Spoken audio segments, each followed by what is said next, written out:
tumia. Hotuba ya waziri mkuu ndani yake inabeba tafakuri ya mwaka uliopita wa fedha. Hotuba ya waziri mkuu inabeba maono ya serikali katika mwaka ujao wa fedha.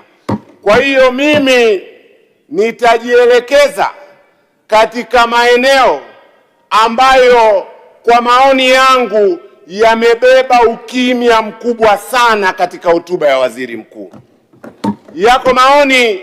Yako maeneo, Mheshimiwa Mwenyekiti, mimi ninaona yalipaswa kuwemo kwenye hotuba ya waziri mkuu au yalipaswa kupewa uzito wa kipekee, lakini naona hotuba hii imebeba ukimya katika maeneo hayo, na kwa ajili ya muda nitayataja machache.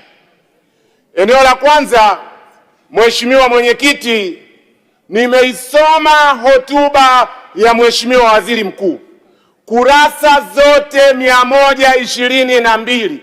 Sijaona kwenye ukurasa wowote, sijaona kwenye aya yoyote, sijaona kwenye sentensi yoyote kuhusu katiba mpya, tume huru ya uchaguzi na mageuzi ya kisiasa nchini kwetu.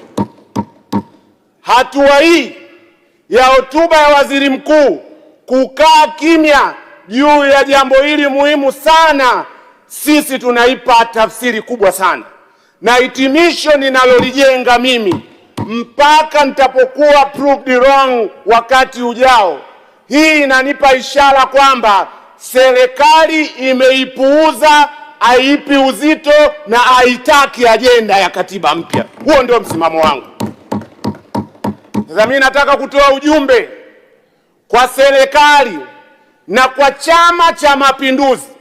Natoa ujumbe wa kwanza, Watanzania si wajinga, wanaelewa hali halisi ya kisiasa ya nchi yetu, na wanajua bila katiba mpya, bila tume huru ya uchaguzi na bila mageuzi ya kisiasa ndani ya nchi yetu. Taarifa, Mheshimiwa Mwenyekiti. Mheshimiwa Mwenyekiti, taarifa. Mheshimiwa Ado, kuna taarifa. Mheshimiwa Esther Bulaya. Mheshimiwa, na shukuru tu kwa mchango wake Mheshimiwa Ado, mdogo wangu, na mimi nilikaa sana hapo. Naomba nikupe taarifa kwamba kwenye ilani ya Chama cha Mapinduzi chini ya mwenyekiti Daktari Samia Suluhu Hassan, tumedhamiria ndani ya miaka hii mitano ya awamu ya 6 Watanzania watapata katiba mpya. Na ukimwangalia anavyozungumzia swala la katiba mpya, amemaanisha, ndio maana kwenye ilani ya chama chetu tumeiweka. Naomba nikupe hiyo taarifa.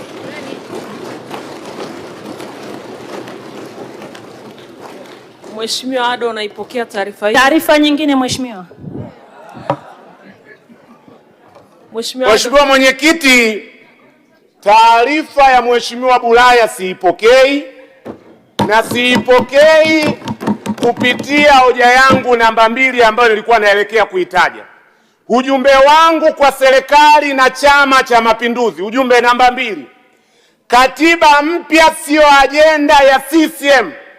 Katiba mpya sio ajenda ya serikali. Katiba mpya ni ajenda na mali ya Watanzania. Ukimya huu katika hotuba ya waziri mkuu unamaanisha serikali imeihodhi ajenda hii. Mheshimiwa Mwenyekiti, taarifa. Mheshimiwa Ado, kuna taarifa inatoka. Mheshimiwa Mwenyekiti, taarifa. Mtoa taarifa yuko wapi? Mheshimiwa Mwenyekiti, naomba kumpa taarifa Mheshimiwa Ado kwamba serikali iliyoko madarakani ni serikali ya Chama cha Mapinduzi na inatekeleza ilani ya Chama cha Mapinduzi. Kwa hakuna namna tutofautisha Chama cha Mapinduzi na serikali iliyoko madarakani na Watanzania. Asante. Mheshimiwa Ado, unaipokea taarifa hiyo? Siipokei taarifa hiyo. Sijasema serikali mali ya nani, hilo ni somo jingine la katiba, mkufunzi yuko pale. Nasema katiba mpya ni mali ya Watanzania. Watanzania wana haki kwenye hotuba kama hizi zinazobeba maono kujua mchakato wao wa katiba mpya unakwenda wapi. Taarifa Mheshimiwa Mwenyekiti. Taarifa Mheshimiwa Mwenyekiti. Taarifa Mheshimiwa Mwenyekiti. Inatoka wapi taarifa? Ndio, Mheshimiwa Kienzile.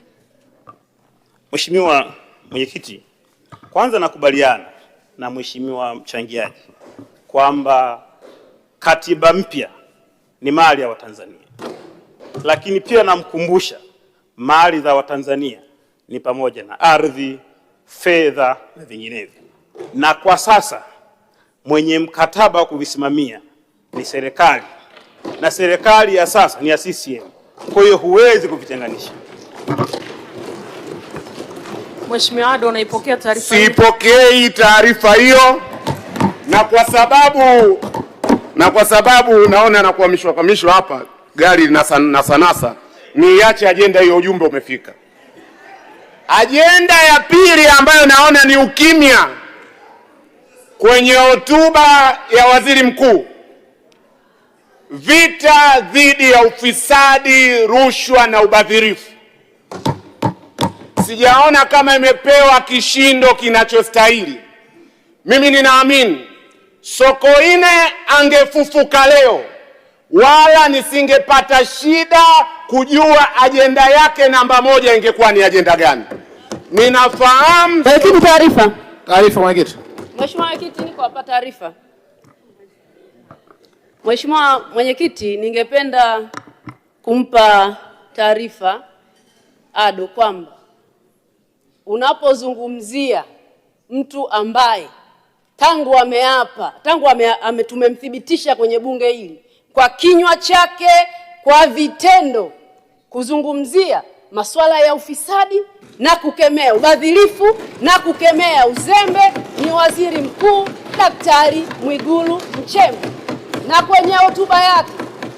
kwenye hotuba yake Mheshimiwa Waziri Mkuu amesema serikali ya awamu ya 6 chini yake yeye kama msimamizi mkuu wa serikali atahakikisha wazembe, wabadhirifu watachukuliwa hatua na wananchi wa Tanzania waweze kupata maendeleo. Inawezekana mdogo wangu leo alikuwa hajajiandaa kuchangia. Mheshimiwa Ado, unaipokea taarifa hiyo? Siipokei taarifa hiyo. Mimi ninafahamu rejea ya uchambuzi, ni hotuba ya waziri mkuu. Ninaweza kukueleza waziri mkuu wapi amezungumzia juu ya rushwa na ufisadi. Alizungumzia ripoti ya CAG na commitment ya serikali. Kwa maoni yangu mimi, waziri mkuu hajatoa uzito unaostahili kwenye hotuba yake kwa ajenda ya rushwa na ufisadi. Na uniruhusu nitoe mfano tu, nimepigwa breki sana hapa Mwenyekiti. Mheshimiwa Ado, kuna taarifa. Kanuni zetu zinaruhusu. Kuna taarifa, naomba uipokee. Mheshimiwa Mwenyekiti, naomba nimpe taarifa mzungumzaji rafiki yangu Ado. Nadhani atakuwa hajaisoma vizuri hotuba ya waziri mkuu. Ukisoma hotuba ya waziri mkuu, Mheshimiwa Mwenyekiti, kwenye eneo lote alilozungumzia utekelezaji wa shughuli za serikali, ameeleza kuhusu vita dhidi ya rushwa na ufisadi kwa ujumla, lakini ameeleza kwenye maeneo mahususi. Alipozungumza kuhusu ripoti ya CAG, Mheshimiwa Waziri Mkuu amesema. Alipozungumza kuhusu kasi ya kuongeza ukusanyaji wa mapato, amesema kuhusu kuzuia kuvuja kwa mapato. Mheshimiwa Mwenyekiti, hiyo ndio lugha ambayo Waziri Mkuu amesema, na hotuba ya Waziri Mkuu ya masaa mawili sali moja singeweza kusema kila kitu, na huwezi kumpangia iseme kwa namna gani, lakini Waziri Mkuu ameisema na ujumbe umeenda, na sisi kama wabunge tunatakiwa tuifanyie kazi hotuba ya Mheshimiwa Waziri Mkuu. Nakushukuru Mheshimiwa Mwenyekiti. Mheshimiwa Ado, nakupa nafasi upokee taarifa hiyo na muda wako pia umeisha. Mheshimiwa Mwenyekiti, nitawaacha kwa tafakuri ndogo tu, na naomba unitendee haki kwa dakika moja tu, alafu mtaona kama mimi nilikuwa naelekea wapi. Katika mazingira ya sasa ambayo tunapokea taarifa kwamba serikali imeingia katika mtindo wa kuwa na makubaliano ya pembeni nje ya mahakama za kimataifa kuwalipa wanaotudai mabilioni ya fedha, mazingira ambayo yana harufu ya ufisadi. Kwa mfano, malipo ya bilioni zinazofikia 268 kwa benki ya Standard Chartered, ambayo hiyo Mheshimiwa Ado, muda wako ulishaisha. Kwa hiyo kuhusu taarifa na muda, mimi ninavyoyaona mazingira ya ufisadi nchini, sijaridhika na uzito ambao waziri mkuu ameuweka kwenye hotuba yake kwa ajenda ya ufisadi. Mengine tutachangia kwa maandishi. Asante Mheshimiwa. Nilimtaja Mheshimiwa Tasker Restuta.